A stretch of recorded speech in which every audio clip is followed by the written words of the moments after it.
አንበሳ ቢያጋጥመን ምን እናድርግ? በጉብኝት ወይም በሌላ አጋጣሚ ከአንበሳ ጋር የመገናኘት ሁኔታ ሊያጋጥመን ይችላል።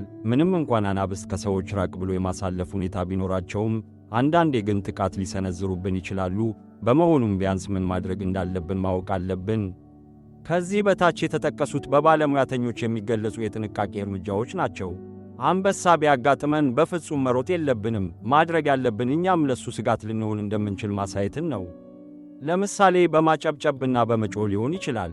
እኛም ቁጡና አደገኛ እንደሆንን ማንጸባረቅ አለብን። ይህ ባህሪ በአራዊቶች ውስጥ የተለመደ ራስን ማስጠበቂያ መንገድ ነው። ፊትን ወደ አንበሳው አዞሮ ቀስ እያሉ ወደ ኋላ በመራመድ ማፈግፈግ። ጀርባችንን ለአንበሳው ማዞር የለብንም። ፊት ለፊት ተጋፍጠን ነው ወደ ኋላ ማፈግፈግ የተሻለ ውጤት አለው።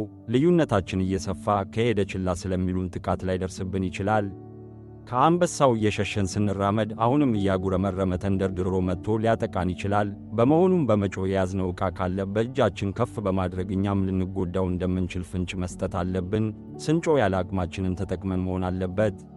ይህንን ስናደርግ ጥለውን ከሄዱ ወከባችንን በማቆም አፈግፍገን ማምለጥ አለብን።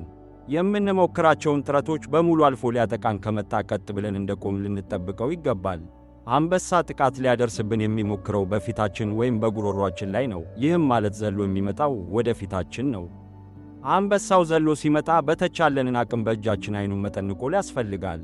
የአንበሳ አቅም ከሰው ጋር የሚመጣጠን ባይሆንም አይናቸውን ከተመቱ ይሸሻሉ። ሰላም ሁኑ።